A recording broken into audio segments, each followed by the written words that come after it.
Bonjour à tous, on va aujourd'hui faire le cours des complexes. On commence par une introduction. Dans ce cours-là, on va introduire le nombre imaginaire. Donc c'est i qui vérifie i au carré est égal à moins 1. D'accord? Un nombre imaginaire pur est tout nombre qui s'écrit de la forme bi. Bi avec b appartient à R. Ça, c'est un nombre imaginaire pur. D'accord? Imaginaire pur. D'accord? En général, tout nombre complexe, il s'écrit de la manière suivante. A plus BI. Avec A et B, ils sont des réels. D'accord? Par exemple, on a... par exemple, racine de 3 moins BI, moins 2i. Ça, c'est un nombre complexe. D'accord? Donc, un nombre complexe se constitue de deux parties. Ça s'appelle la partie réelle, égale à A, et ça s'appelle la partie imaginaire, B. D'accord? Donc, l'ensemble de tous les nombres complexes, il est noté C est égal à A plus IB, avec A et B appartiennent à R. D'accord? Donc, passons maintenant au conjugué et module d'un nombre complexe. On va poser Z est égal à A plus IB. D'accord? Donc, le conjugué de Z, c'est quoi? C'est Z bar. Z bar qui est égal à A moins IB. Ça, c'est le conjugué. D'accord? Donc, on a par exemple le conjugué de I, c'est moins I. Le conjugué de 2I, c'est moins 2I. D'accord? Le conjugué de racine de 3 plus I, c'est racine de 3 moins I. D'accord? Donc, le module de Z, c'est quoi? La notion du module. Le module de Z,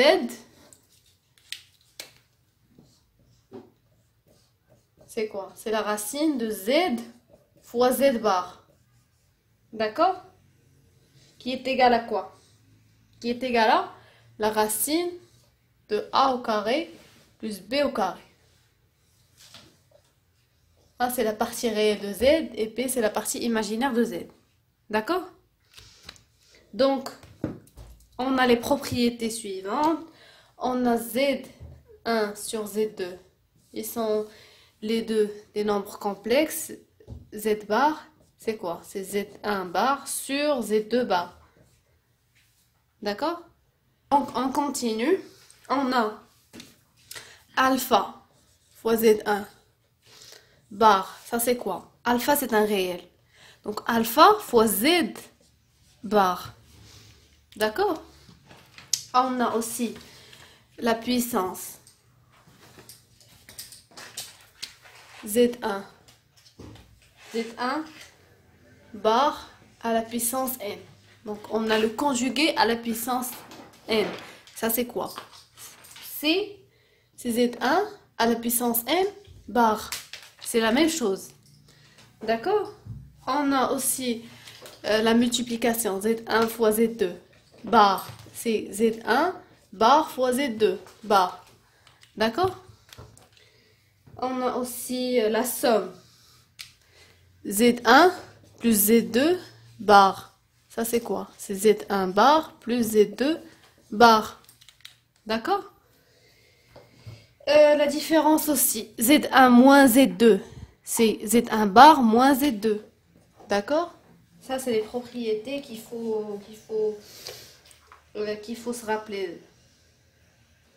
On a aussi Z. Ça, c'est deux complexes. Z1 et Z2. Si on a par exemple, si on est face à la relation Z moins Z bar, c'est quoi? C'est 2 fois IP. Ça c'est le même Z. Z moins Z bar, c'est 2 fois IP.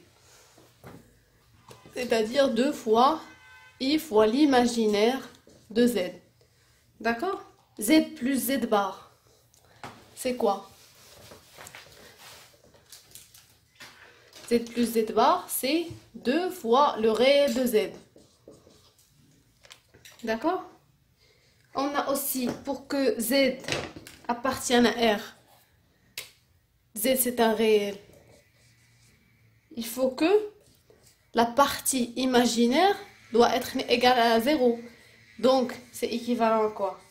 À Z est égal à Z bar. D'accord? Pour que Z soit imaginaire pur, Z appartient à IR. Ça, c'est l'ensemble des imaginaires purs. Équivalent à quoi? La partie réelle doit être nulle, c'est-à-dire quoi? C'est Z appartient, Z est égal à moins Z bar. D'accord? Donc, on passe maintenant à la forme trigonométrique et exponentielle. Donc, on a Z est égal à AIP. On peut l'écrire avec la manière suivante. On peut factoriser par A au carré plus B au carré. On a ici A sur A au carré plus B au carré. D'accord?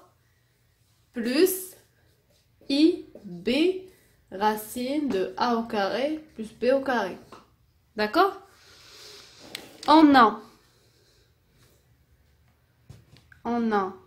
A sur racine de A au carré plus B au carré. Ça au carré plus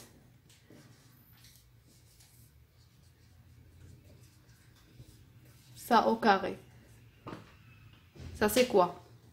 Ça c'est A au carré sur A au carré plus B au carré. Donc ça c'est 1. D'accord?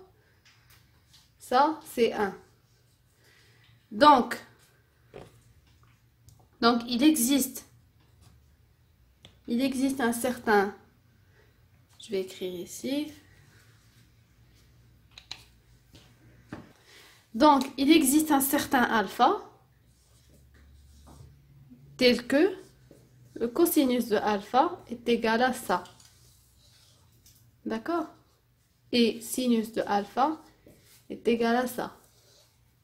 Et ça provient de la relation cosinus au carré de alpha plus sinus au carré de alpha est égal à 1. On a déjà vu que ça au carré plus ça au carré est égal à 1. Donc il existe un alpha qui vérifie que cosinus de alpha c'est bien ça. Et sinus de alpha c'est bien ça. Donc alpha, ça s'appelle l'argument de Z. Alpha, c'est l'argument de Z. D'accord? Donc, on va voir l'écriture trigonométrique. Donc, on va voir maintenant l'écriture trigonométrique. Donc, Z est égal à R fois cosinus de alpha plus I sinus de alpha. Ça s'appelle l'écriture trigonométrique de Z. Ça, c'est notre première écriture. On va faire l'écriture exponentielle. Z, c'est quoi? R exponentielle I alpha. D'accord? Alpha, c'est l'argument de Z. Ça, c'est l'écriture exponentielle. On a en fait ça égale à ça. R, E, I alpha, c'est bien ça. D'accord? On va faire maintenant des propriétés de l'écriture exponentielle. Donc, si Z est égal à R, E, I alpha, Z bar c'est quoi? C'est R, E moins I alpha. D'accord? Et on a la propriété, on a par exemple deux nombres complexes, E, I alpha, R1 ici, Z2 c'est alpha 1, Z2 c'est R2, EI alpha 2, d'accord? Donc on aura Z1 fois Z2, c'est quoi? C'est R1 fois R2 fois EI alpha 1 plus alpha 2. D'accord? Donc ça, c'est la deuxième propriété. On a aussi, quel que soit n, appartiennent à n, on a z à la puissance n, c'est exponentielle in alpha. D'accord? On a aussi la propriété z1 sur z2. C'est quoi? C'est R1 sur R2 exponentielle i alpha 1 moins alpha 2. Alpha 1 moins alpha 2. L'argument de z1 sur l'argument de z2. Donc maintenant, on va faire des propriétés de l'argument. Donc z1 et z2 sont deux nombres complexes non nuls. D'accord? On a l'argument de z1 fois z2. C'est quoi? C'est l'argument de z1 plus l'argument de z2. D'accord? On a aussi l'argument de z1 sur z2. C'est quoi? C'est l'argument de z1 moins l'argument de z2. D'accord? On a l'argument de z bar. C'est quoi? C'est quoi l'argument de z bar? C'est moins l'argument de z. D'accord? On a aussi l'argument, je vais écrire ça ici, l'argument de z à la puissance n. C'est quoi? C'est n fois l'argument de z. D'accord? Donc on passe maintenant au côté géométrique dans le cours du nombre complexe. On pose le nombre complexe z égale à x plus iy. D'accord? Donc z, ça s'appelle l'affixe du point M. D'accord? On écrit M de Z. D'accord? Ça, c'est un point. Et Z, ça s'appelle l'affixe du point M. Donc, et X, Y, ils sont les coordonnées du point M. Et on peut dessiner M dans un plan orthonormé. Je vais vous donner un petit exemple. Par exemple, on pose le point A d'affixe un nombre complexe moins 3 plus 4i. D'accord? Les coordonnées du point A sont moins 3 et 4 dans le plan. D'accord? Je vais vous dessiner le plan. Donc ça, c'est le plan orthonormé. Donc, on pose ici 1, 2, 3. Ici, moins 1, moins 2, moins 3. D'accord? On a ici 1, 2, je vais écrire le point moins 3 plus 4i. Je vais effacer ici. 1, 2, 3 et 4. D'accord? Donc, notre point, c'est moins 3, 4. D'accord? Donc, c'est ça. On dessine notre point A de cette manière-là. D'accord? Donc,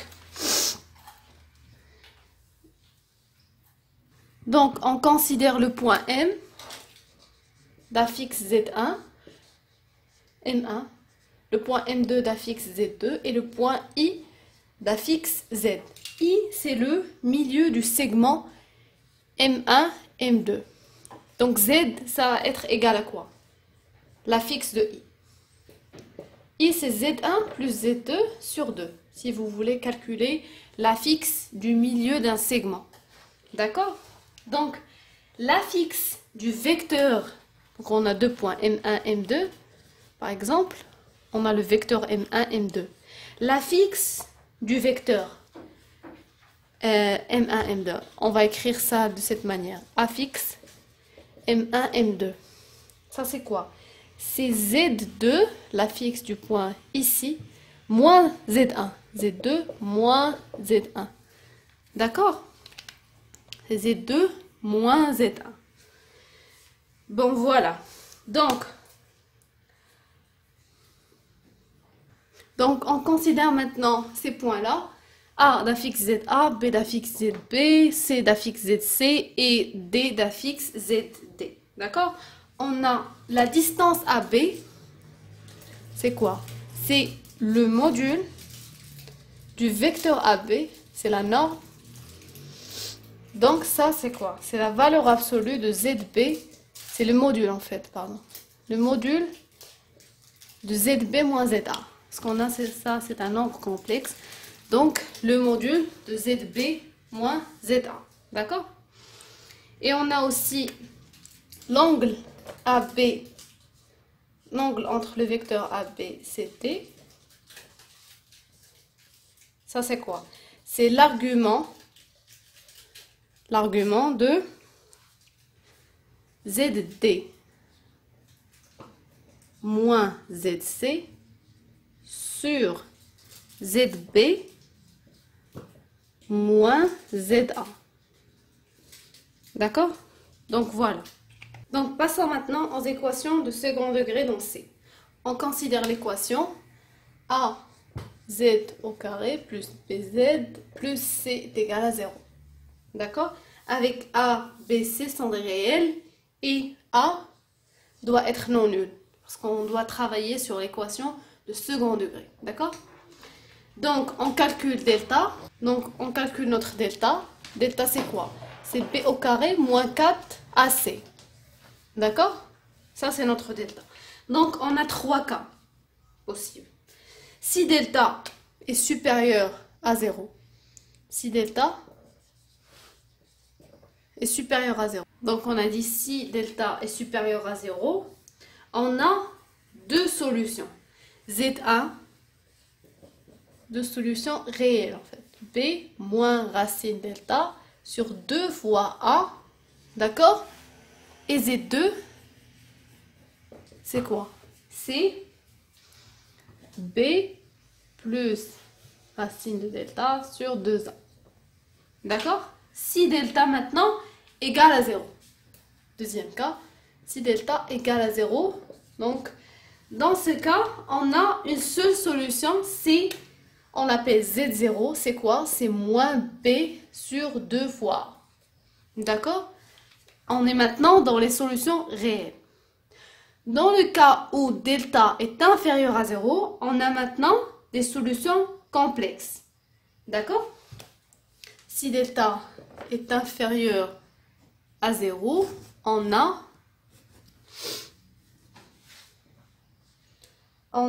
deux solutions. D'accord? Donc, notre première solution, ça va être... Donc, notre delta est inférieur à 0. On peut écrire delta sous la forme suivante. Par exemple, delta, c'est quoi? C'est moins un certain d au carré. D'accord? Parce que delta est négatif, donc on peut l'écrire sous cette forme, moins d au carré. D'accord? Donc ça c'est quoi? C'est i d le tout à la puissance 2. I au carré, vous vous souvenez, c'est moins 1. D'accord? Donc, on a deux solutions complexes. On a Z1, c'est quoi? C'est moins B moins ID sur 2A. D'accord? Et Z2, c'est moins B plus ID sur 2A. D'accord? Voilà. Donc, on va faire un petit exemple. Dans ce cas-là, delta est inférieur à 0. Donc, on prend l'équation. Je vais vous laisser ces choses-là. Je vais effacer ici. C'est mieux pour que vous puissiez voir de manière concrète comment on résout une équation dans ce cas-là. Donc, on considère l'équation z au carré plus z plus 1 est égal à 0. Donc, si on calcule notre delta, delta c'est b au carré, c'est 1, moins 4 fois ac, donc moins 4, c'est moins 3. On peut écrire ça de la manière suivante, ça c'est moins racine de 3 au carré. Donc, c'est i racine de 3, le tout à la puissance 2. Donc voilà, ça c'est notre D. Vous voyez? Donc les solutions c'est quoi? C'est moins B, notre B c'est 1. Donc ici on fait 1.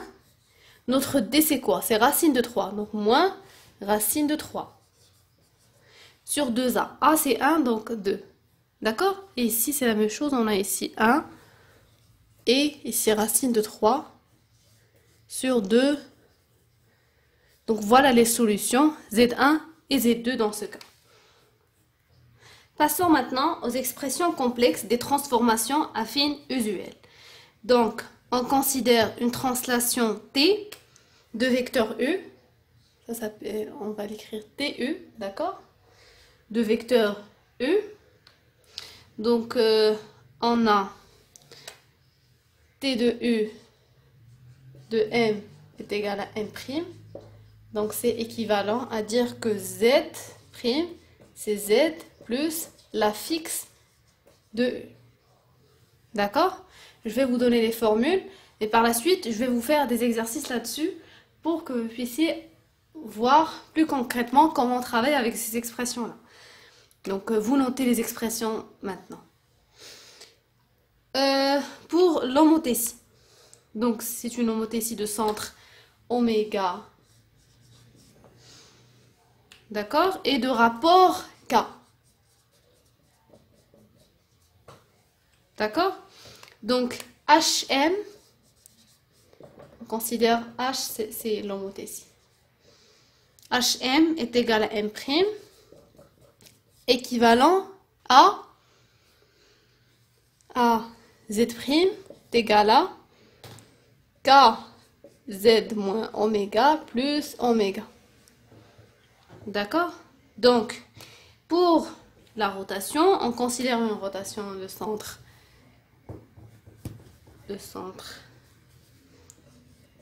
Voilà le point et d'angle alpha. D'accord? On a RM, ça R c'est notre rotation, RM est égal à M', équivalent à dire que Z' c'est la fixe du point M'. Z' moins oméga est égal à l'exponentielle de I alpha Z moins oméga. D'accord? Donc voilà le cours. Je vais vous faire les exercices par la suite.